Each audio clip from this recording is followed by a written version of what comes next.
पिछले एपिसोड में नंदिनी समीर के बर्थडे का सरप्राइज देने के लिए जयपुर हवेली चली जाती है निया और काकासा के साथ। पर वहां जाने पर उसे पता चल जाता है कि समीर को पहले से ही दो बच्चे थे और उसने ये बात नंदिनी से छिपाई थी। इसलिए नंदिनी को बहुत गुस्सा आता है और वो कमरे में चली जाती है और दरवाज़ा बंद करके नींद की दवाइयाँ पी लेती है। अब आगे समीर उसे कहता है, मेरी शादी हो चुकी थी नंदू, लेकिन वो कॉन्ट्रैक्ट मैरिज थी। शादी के 6 महीने बाद ही हम अलग हुए। उसके बाद मैंने कभी किसी लड़की के बारे में नहीं सोचा। जब पहली बार मैंने तुम्हें देखा तो मेरे दिल में पहली बार मोहब्बत पैदा हो गई। ये बच्चे मेरे ही हैं, लेकिन मैंने इसे सरोगसी के थ्रू पैदा किए हैं। मैंने आज तक तुम्हारे अलावा किसी और लड़की को कभी छुआ भी नहीं है। निया की कसम नंदू, मैं सच बोल रहा हूँ। कुछ तो बोलो, दरवाजा खोलो प्लीज। नंदिनी ने समीर की सारी बातें सुन ली। समीर ने निया की कसम खा ली थी। नंदिनी जानती थी कि समीर कभी भी निया की झूठी कसम नहीं खा सकता था। नंदिनी को यकीन हो चुका था कि समीर सच कह रहा है, लेकिन अब शायद बहुत देर हो चुकी थी। दवाइयों की वजह से नंदिनी को चक्कर आ गया। वो ज़मीन पर गिर गई और उसके मुंह से हल्की आवाज़ निकली, समीर। समीर ने वो आवाज़ सुन ली। उसे महसूस हुआ कि नंदिनी ने शायद गुस्से में कुछ गलत कदम उठा लिया है। समीर अब बहुत डर गया और उसने दरवाज़ा तोड़ दिया।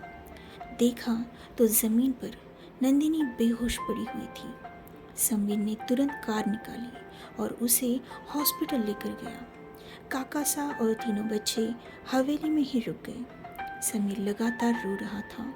नंदिनी के मुंह से अब फेस निकल रहा था। समीर नंदिनी की हालत देखकर पागल हो रहा था। वो तेज़ी से गाड़ी चला रहा था। 15 मिनटों में ही वो अस्पताल पहुंचे। इमरजेंसी वार्ड में नंदिनी को लिया गया। उधर काकासा ने फ़ोन करके राजपूत परिवार को नंदिनी के बारे में बता दिया। सब लोग तुरंत ही वहाँ से निकले। इमरजेंसी में उन्होंने फ़्लाइट बुक कर ली और 2 घंटे में जयपुर में मित्तल हवेली पहुँच गए। निया बहुत रो रही थी, तो मासा ने उसे गोद में लिया, समझाया और चुप कराया।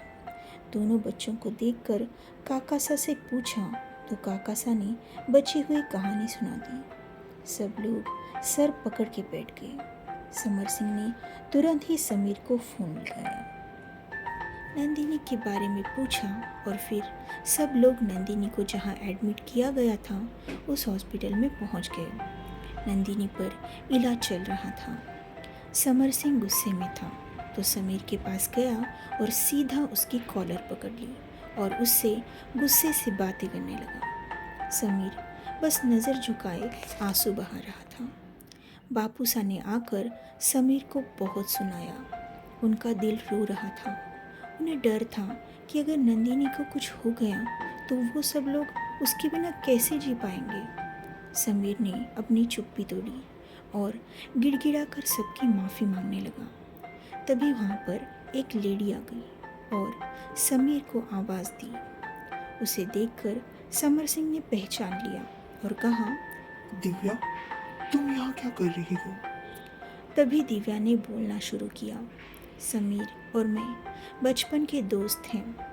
दोनों के पापा बहुत अच्छे मित्र थे। जब शादी का समय आया तो उन्होंने बिना हमें पूछे हमारा रिश्ता तय कर दिया। समीर को तो कोई ऑब्जेक्शन नहीं था, लेकिन मैं शादी, बच्चे, इन चक्करों में नहीं फंसना चाहती थी। जब शादी के लिए मुझ पर दबाव लाया गया तो मैंने समीर के साथ मिलकर एक कॉन्ट्रैक्ट बनाया जो 6 मंथ्स का था। हम दोनों ने तय कर लिया कि हमारी शादी सिर्फ नाम की होगी और सिर्फ 6 मंथ की, क्योंकि मुझे अपने करियर पर फोकस करना था। 6 मंथ के बाद हमारा डिवोर्स हुआ। उसके कुछ दिनों बाद ही समीर के पेरेंट्स की एरोप्लेन क्रैश में डेथ हो गई। समीर पूरी तरह से अकेला पड़ गया था।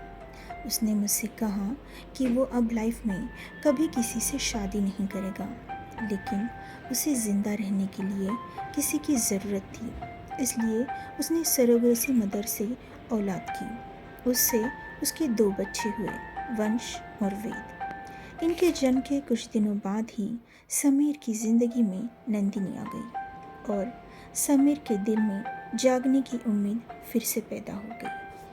नंदिनी की हर बातें उसने मुझे बताई और कहा कि मैं नंदिनी को शादी से पहले सब बताना चाहता हूँ, लेकिन मैंने ही उसे ये कहते हुए रोका कि शायद नंदिनी उसे इन बच्चों के साथ स्वीकार ना करे। वो नंदिनी से बेइंतहा प्यार करता था। हम जब भी मिलते वो उसी की बातें करता। उसके मोबाइल में उसने ढेर सारी तस्वीरें निकाली थी। वो सब हमेशा वो मुझे दिखाता और कहता कि मैं नंदू से कुछ छुपाना नहीं चाहता, लेकिन उसे खो जाने के डर से उसने मेरे कहने पर कभी नंदिनी को कुछ नहीं बताया। उसने बच्चों के लिए केयर टेकर रखती थी, लेकिन मैं भी बड़ी माँ बनकर बच्चों का ख्याल रखती थी। समीर पूरी तरह से अपने दोनों ड्यूटी निभा रहा था, पापा की भी और हमसफ़र की भी। निया के जन्म के बाद तो उसने तय किया कि वो हफ्ते में एक ही बार जयपुर जाएगा और फिर वो पूरा दिन वो अपने बच्चों के साथ बिताता था। तब वो किसी को कांटेक्ट नहीं करता था। समीर ने मुझे आप सब के बारे में बताया था। आप सब मुझे नहीं जानते, लेकिन मैं समीर के ज़रिए आप सबको जानती हूँ। दिव्या की बातें सुनकर सब खामोश हो गए। समीर अब भी बहुत रो रहा था। समर सिंह ने उसे उठाया, उसे पानी पिलाया और कहा, समीर, हम सब ने तुम्हें गलत समझा, लेकिन अब ये गुड़िया पर डिपेंड करता है कि वो क्या डिसीजन लेगी। समीर ने सिर्फ हाँ में सर हिलाया। समीर नंदिनी की हालत की वजह से पूरी तरह से टूट गया था। तभी डॉक्टर वहाँ आ गए और कहा कि नंदिनी अब खतरे से बाहर है और उनका बेबी भी सुरक्षित है। नंदिनी ठीक है, ये सुनकर समीर की जान में जान आ गई और नंदिनी प्रेग्नेंट है इसके बारे में कोई भी नहीं जानता था। समीर ये सुनकर बहुत खुश हुआ, लेकिन अगले ही पल उसकी धड़कनें बढ़ गई, ये सोचकर कि उसने जो बातें नंदिनी से छिपाई है, क्या उसके लिए नंदिनी उसे माफ़ कर पाएगी। समीर अंदर जाऊं या ना जाऊं इस अजीब कश्मकश में था, लेकिन बाबूसा ने आगे बढ़कर उसे जाने का इशारा किया और फिर समीर मुस्कुराया। बाबूसा के सामने हाथ जोड़े तो बाबूसा ने उसे गले लगाया और उनके भी आंसू जारी हो गए। समीर को बाबूसा के प्यार की सच में ज़रूरत थी। फिर बाबूसा ने समीर को अंदर जाने को कहा। समीर अंदर चला गया। समीर की आहट से नंदिनी ने धीरे से आंखें खोली तो समीर तुरंत उसके पास गया, उसका हाथ पकड़ लिया और चूमा और फिर कहा, नंदू, माफ कर दो मुझे, मैंने कभी भी तुम्हें नहीं फंसाया। नंदिनी की आंख से सिर्फ आंसू बह रहे थे। तभी दिव्या और समर सिंह अंदर आ गए। दिव्या को देखकर नंदिनी ने समीर की ओर प्रश्नार्थक नज़रों से देखा तो दिव्या ने एक एक करके सारी बातें नंदिनी को बता दी। नंदिनी ये तो जान गई थी कि समीर ने उसे नहीं फंसाया। फिर उसने बातें छुपाई थी जो नंदिनी को अंदर तक हिला गई थी, लेकिन दिव्या की बातों से उसके सारे गिले शिकवे दूर हो गए। उसने कहा, मैं बच्चों से मिलना चाहती हूँ। फिर पूरा राजपूत परिवार और दोनों बच्चे अपनी बहन निया का हाथ पकड़े अंदर आ गए। नंदिनी के चेहरे पर उन्हें देखकर मुस्कान छा गई। तीनों को एक साथ देखकर उसने उन्हें अपने पास बुलाया। दोनों बच्चे थोड़े से सहम गए थे और उन्होंने पूछा, छोटी मम्मा, आप कैसी हो? इस पर नंदिनी ने कहा, छोटी मम्मा नहीं, सिर्फ मम्मा हूँ मैं आपकी, और आज के बाद आप लोग यहाँ जयपुर नहीं, हमारे साथ जोधपुर रहेंगे। हम सब लोग मिलकर रहेंगे, मिलकर खेलेंगे और ढेर सारी मस्ती करेंगे। नंदिनी की बातें सुनकर समीर के आँख से तेज़ी से आंसू बहने लगे। सब लोग भी उसके इस डिसीजन से उस पर प्राउड फील करने लगे और बहुत खुश हो गए। तीनों बच्चे भी एक साथ चिल्लाने लगे और नंदिनी ने उन तीनों को अपने पास बुलाया और उनको अपनी बाहों में ले लिया और चूमने लगी।